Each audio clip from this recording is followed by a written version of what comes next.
Hi అండి, అందరు ఎలా ఉన్నారు? ఏం చేస్తున్నారు? Welcome to our channel smartly Sri. Morning 5 అయితే అయిందండి.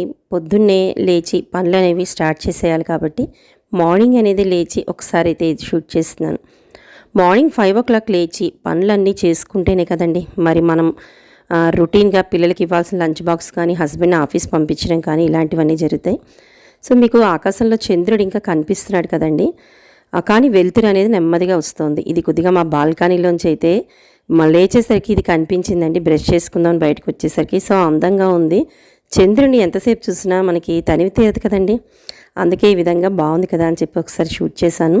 వెలుతురు అనేది ఇంకా మనకి 5-5:30 మధ్యన అయితే వచ్చేస్తుందండి. మనకి ఇంకా వర్షాలు అవి స్టార్ట్ అయ్యి ఆగస్ట్ సెప్టెంబర్ అయ్యేసరికి నెమ్మదిగా ఇంకా చలికాలం అది ప్రారంభమైతే మనకి నెమ్మదిగా వెలుతురు అనేది స్లోగా అయితే వస్తుంది. సో ప్రెజెంట్ ఇప్పుడైతే మాత్రం 5:15 to 5:30 మధ్య అయితే అవుతుందండి టైం. మార్నింగ్ లేచిన తర్వాత చేసుకోవాల్సిన పనులన్నీ కూడా చేసుకుంటూ అదేవిధంగా పని చేసుకుంటూనే ఏ విధంగా నా క్లీనింగ్ అనేది ఎలా ఉంటుంది అనేది ప్రతిసారి రొటీన్ వీడియోలో అయితే షేర్ చేస్తున్నాను. అదేవిధంగా ఒకసారి ఈరోజు రొటీన్ వ్లాగ్ని చూస్తూనే కిచెన్ క్లీనింగ్ టిప్స్లో నేను చేసుకునే పని అనేది ఎలా ఉంటున్నది అనేది ఇప్పుడు మీతో అయితే షేర్ చేస్తున్నాను. సో మొట్టమొదటిసారిగా ఛానల్ని చూస్తున్న వాళ్ళైతే మాత్రం తప్పకుండా లైక్ చేసి సబ్స్క్రైబ్ చేసుకోండి. అదేవిధంగా సబ్స్క్రైబర్స్ లైక్ చేసి మన ఛానల్కి మరింత ప్రోత్సహించాలని కోరుకుంటూ మార్నింగ్ లేచేసరికే ఈ విధంగా ఇల్లు అనేది ఉంచుకుంటానండి. అంటే పడుకునే ముందే ఒక 10 నిమిషాలు మంది కాదు అనుకుంటే మాత్రం మనం ఇల్లు అనేది ఒకసారి ఈ విధంగా సర్దేసుకోవచ్చండి. అంటే పొద్దున లేచిన తర్వాత సర్దుకోవచ్చు, కానీ మనం పొద్దున్న లేచిన దగ్గర నుంచి ఆల్మోస్ట్ మార్నింగ్ 9 to 10 వరకు అయితే బిజీగానే ఉంటాం. ఆ టైంలో ఇలా గజిబిజిగా ఉన్న ఇల్లుని చూస్తే మనకే కొద్దిగా చిరాకు అనిపిస్తుంది కదండి. అందుకే మార్నింగ్ లేచేసరికి మనకి ఇలా ఆహ్లాదంగా కనిపించాలి, పనికి ఉత్సాహం ఉండాలి అంటే నైటే కొద్దిగా మనం అన్ని గదులు కూడా ఒక హాల్ అనే కాదండి ప్రతి గదిని కూడా కొద్దిగా పైపైన ఏదైనా చిందరవందరగా ఉంటే సర్దేసుకుంటే మాత్రం మనకి పని మీద ధ్యాస అనేది వెళ్తుంది. సో చెప్పాను కదండి, అన్ని గదులు కూడా ఈ విధంగానే నైట్ పడుకునే ముందే కొద్దిగా సర్దేసుకుని పడుకుంటాను. ఇంకా మార్నింగ్ లేచిన తర్వాత ప్రతిసారి యాస్టీజ్గా మనం చూపిస్తూనే ఉంటాం వీడియోస్లో. మార్నింగ్ ఫస్ట్ పని ఏంటి అంటే నాకు బయట ఊడ్చి ముగ్గు అనేది వేసుకోవటమేనండి. ఈ విధంగా వేసుకోవటం వల్లే ఒక రకమైన పాజిటివ్ అనేది అనేది ఈ పనితోనే అయితే స్టార్ట్ అవుతుందని నాకు అనిపిస్తుందండి. ఎందుకంటే బయట ముగ్గు వేసుకోకపోతే ఆ రోజు నా బుర్ర అనేది పనిచేయదండి. అంటే వేసుకోని రోజు అంటూ అయితే ఉండదు. కొద్దిగా 1 నిమిషం ఆలస్యమైన అంటే నేను వేరే పని అంటే లేచిన తర్వాత బ్రష్ చేసుకుంటూనో లేదా ఈ పని చేయకుండా వేరే ఏదో సర్దుకుంటూనో ఉంటే మాత్రం నాకు అయ్యో బయట మనం ముగ్గు వేయలేకపోయామని చెప్పి ఇమీడియట్గా ఆ పని మీదకి ధ్యాస అనేది పరిగెడుతుంది. సో ఇదిగోండి అన్ని పనులు అయ్యి మొత్తం బయట మూడ్చుకుని ముగ్గు వేసుకునేసరికి అంటే నేను చాలాసార్లు వీడియోస్లో అప్లోడ్ చేశాను, మీతో కూడా షేర్ చేసి మాట్లాడానండి. నాకు కిచెన్ అనేది కూడా ముందు ఖచ్చితంగా అంటే వంట అది అక్కడే చేసుకుంటాం కాబట్టి ముందు పాచిగదులు అనేవి లేకుండా ఊడ్చేసుకుంటానండి.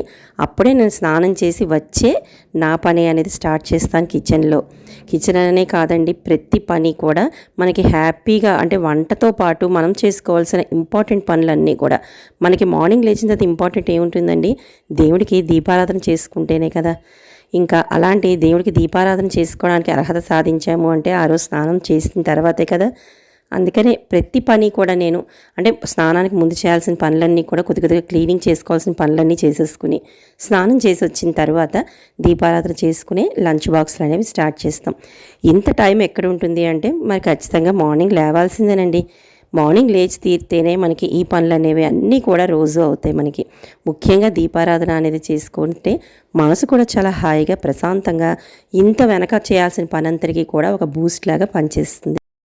అందుకే చిన్న చిన్న పనులన్నీ కానిచ్చేసాను, అయిపోయిందండి. ఇంకా అయిపోయిన తర్వాత స్నానం అది చేసి వచ్చేసి మన కృష్ణయ్య బృందావనంలో మీకు ఎప్పుడు తెలుసు కదండి, తులసమ్మ దగ్గర కూడా తుడిచేసుకుని ముగ్గు పెట్టేసుకుని ఇంకా దేవుడి గది శుభ్రం అనేది చేస్తున్నాను. ఇంకా ముందు రోజు పెట్టిన పువ్వులు అనేవి ఎక్కడ పడితే అక్కడ పాడేయకుండా ఈ విధంగా చిన్న డస్ట్బిన్ అనేది పెట్టుకున్నానండి. ఒక కవర్ పెట్టుకుంటాను.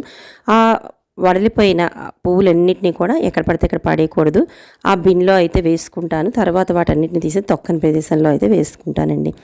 ఇంకా ఈరోజు స్పెషల్గా మంగళవారం కాబట్టి మంగళవారం నాడు మా వారు ప్రతి మంగళవారం అయితే పూజ అనేది అంటే ప్రతిరోజు దీపారాధన చేసుకుంటారు. కొద్దిగా ఇప్పుడు ఆంజనేయ స్వామి పక్కన దీపాల గురించి కూడా రీసెంట్గా చాలా రోజుల క్రితం అంటే ఒక 1 మంత్ బ్యాక్ అనుకుంటండి ఒక వీడియోని అయితే అప్లోడ్ చేశాను. దీపాలు అమెజాన్ నుంచి తెప్పించుకున్నానని.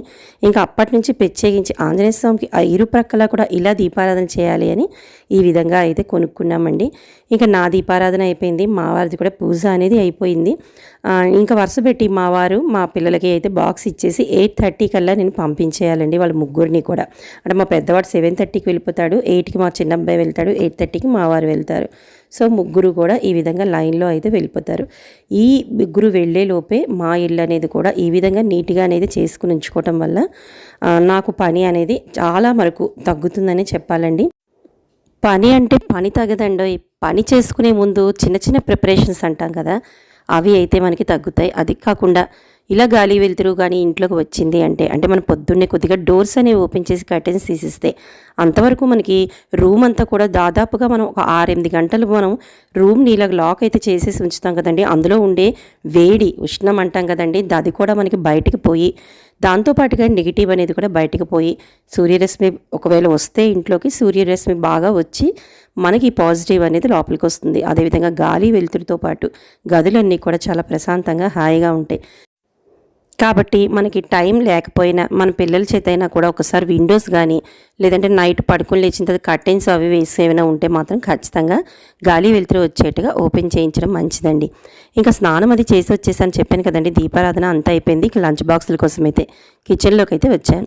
ఈరోజు గోరు చిక్కుడుకాయనైతే చేస్తున్నానండి కూర కింద, దాంతోపాటుగా గోంగూర పచ్చడి అనేది చేస్తున్నానండి.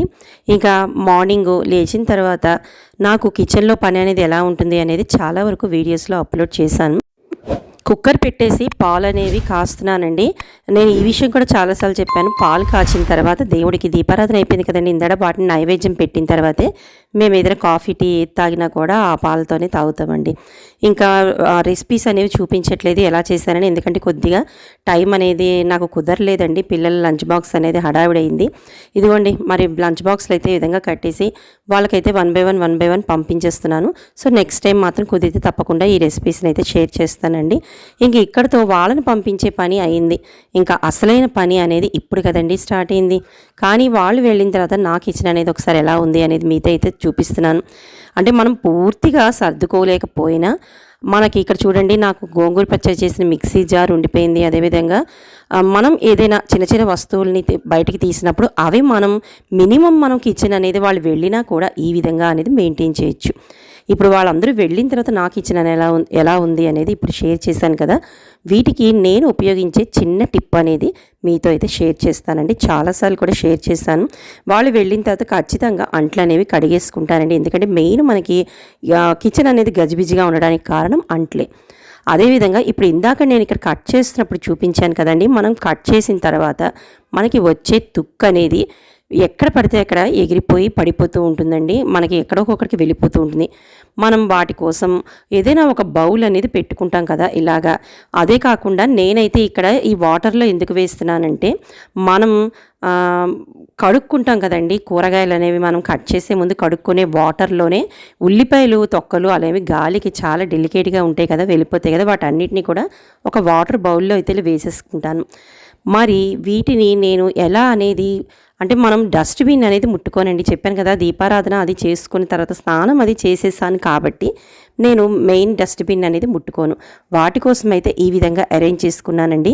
ఇక్కడ మనకి ఖాళీ బాటిల్స్ అనేవి మనకు ఉంటాయి కదండి, పెప్సీ కానీ ఏదైనా మనం డ్రింక్ తాగిన పెద్ద బాటిల్స్ ఉంటాయి కదా, 1 అవ్వచ్చు 2 లీటర్స్ అవ్వచ్చు, ఏదైనా కూడా మధ్యలోకి ఇలా కట్ చేసుకొని క్యాప్ అనేది పక్కన ఇలా పెట్టుకుని మనకి పాతవి 10S స్క్రూ ఉంటుంది కదండి మనకి హోల్ చేసుకోవడానికి, వాటిని కొద్దిగా అయితే వేడి చేసుకున్నానండి. వేడి చేసుకుని ఈ బాటిల్స్కి అయితే ఈ విధంగా హోల్స్ అనేవి చేసుకున్నాను. ఇక్కడ మీకు కనిపిస్తుంది కదండి మధ్య వరుస అంటే బాటిల్కి మధ్యలో కొద్దిగా 4-5 హోల్స్ అనేవి పెట్టాను. అదేవిధంగా బాటిల్స్కి కింద వరుస కూడా ఇంకొక వరుసని హోల్స్ అనేవి పెట్టాను. ఎందుకంటే మనకి వాటర్ అనేది కిందన ముందు అంటే మనం ఎంత వాటర్ యూస్ చేస్తాం అనేది మనకు తెలియదు కాబట్టి కొద్దిగా మిడిల్లో అయితే ఈ విధంగా హోల్స్ పెట్టుకున్నాను బాటిల్కి చుట్టూ. అదేవిధంగా బాటిల్కి కింద స్టార్టింగ్లో కూడా పెట్టుకున్నాను. ఇదిగోండి ఈ క్యాప్ అనేది కూడా ఉంచుకున్నాను. సో ఇక్కడ మనకి ఈ బాటిల్ అనేది ఇలా రెడీ అయింది కదండి. దీన్ని నేను డస్ట్బిన్ ముట్టుకోవాల్సిన అవసరం లేకుండా, అంటే మనం అలా ఉంచేసుకోవచ్చండి. ఇప్పుడు అందరు రాయొచ్చు కామెంట్, మీ అందరూ బౌల్లో ఉంచేసుకుంటే ఇప్పుడు నష్టమే ఉందండి అని. కానీ చెప్పాను కదా, కిచెన్ అనేది నాకు ఎప్పుడు కూడా వంట చేసుకుంటూ ఉండంగా కూడా క్లీన్గానే కనిపించాలండి. అప్పుడే చెప్పాను కదా, నా పని అయిపోతుంది, మైండ్ కూడా రిలాక్స్గా ఉంటుందని. అందుకోసమే ఈ విధంగా ఈ బాటిల్ అనేది షింక్లో అయితే ఒక మూలన అయితే పెట్టుకున్నానండి. ఇప్పుడు ఇందాకడ ఈ విధంగా కట్ చేసుకున్న, అంటే ముందు కడిగిన వాటర్ అయితే ఉంది కదా, వాటిలోని తుక్కు అనేది వేసేసాను కదా, దాన్ని ఇలాగా ఒక పక్కన వంట చేసుకుంటూనే ఆ గట్టు మించి తీసేసి ఈ బాటిల్లో అనేది పోసేసుకుంటాను. ఇలా మనం పోసేసుకోవటం వల్ల వాటర్ అంతా చూసారు కదండి కిందకైతే దిగిపోయింది. అలా అని చెప్పి తుక్కేది కూడా మనకి షింక్ నిండా వచ్చేయడం కానీ ఆ షింకుకు అడ్డుపడిపోవడం కానీ ఉండదండి. చక్కగా తుక్కు అనేది మనకి ఆ బాటిల్లో ఉండిపోతుంది, వాటర్ అనేది కిందకి దిగిపోతుంది. ఇంకా వెంటనే బౌల్ అనేది కడిగేసుకుంటాను, లేదంటే తోముకోవాలి అంటే పక్కన పడేసుకుంటాను. కానీ మెయిన్ మాత్రం నాకు కౌంటర్ టాప్ అనేది ఇక్కడితో అయితే చెత్త అది లేకుండా క్లీన్ అయిపోయింది. ముఖ్యంగా ఇప్పుడు ఇక్కడ చూపిస్తున్న ఈ డస్ట్బిన్ అనేది లాస్ట్ ఎప్పుడో నా పనంతా అయిపోయాక ముట్టుకుంటానండి. అందుకోసం నేను ఈ విధంగా చేసుకుంటాననే మీకు షేర్ చేస్తున్నాను. సో ఇదిగోండి బాటిల్ అనేది కడిగేసేసి చక్కగా అక్కడ పెట్టేసుకున్నాం.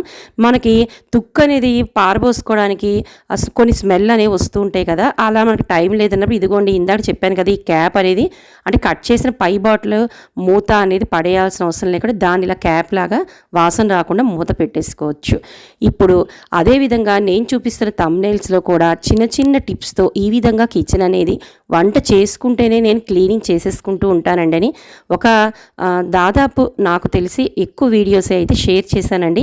వాటిలో అయితే ఓపెన్ చేస్తే మీ అందరికీ కూడా నేను ఏ విధంగా చేసుకుంటాను పని అనేది మీకు తెలుస్తుంది. ఇదిగోండి అందరినీ పంపించేసిన తర్వాత రిలాక్స్గా అయితే టిఫిన్ తింటున్నాను. నాకు ఇష్టమైన ప్రదేశం మా ఇంట్లో రెండే అండి. ఒకటి ఏంటంటే ఇక్కడ బెడ్రూమ్లో నేను పెంచుకుంటున్న మొక్కల వైపు ఇలా కూర్చుని రిలాక్స్గా టిఫిన్ అనేది తింటాను.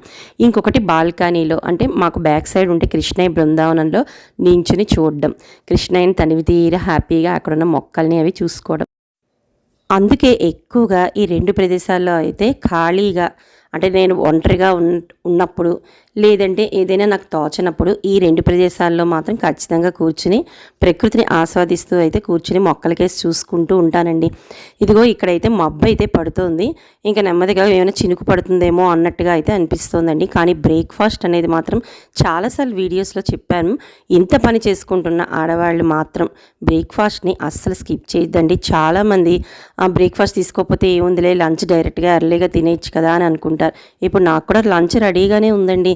కానీ మనం లంచ్ కన్నా ముందర బ్రేక్ఫాస్ట్ని తీసుకుని లంచ్ టైంలో లంచ్, అదేవిధంగా నైట్ డిన్నర్ టైంలో డిన్నర్ టైం టు టైం తీసుకుంటే మాత్రం ఎంత పని అయినా కూడా చాలా ఎనర్జెటిక్గా అంతే ప్రశాంతంగా అయితే చేసుకోవచ్చండి. ఇదిగో కొద్దిగా మబ్బు అయితే పడుతుంది, మరి చినుకైతే పడే సమయం మొదలవుతున్నట్టుంది. ఇంకా ఇక్కడితో అయితే ఈ వీడియోని ఎండ్ చేసేస్తున్నానండి. మరి ఈ వీడియోలో ఏదో ఒక విషయం మీకు నచ్చే ఉంటుందని అనుకుంటున్నాను. నచ్చితే మాత్రం సబ్స్క్రైబర్స్ ప్లీజ్ లైక్ చేయండి. అదే కొత్తగా చూస్తున్న వాళ్ళైతే మాత్రం తప్పకుండా లైక్ చేసి సబ్స్క్రైబ్ చేసుకుని పక్కనే ఉన్న బెల్ ఐకాన్ని క్లిక్ చేస్తే నా వీడియోస్ మీకు నోటిఫికేషన్ రూపంలో వస్తాయి. మళ్ళీ రేపు కలుద్దాం.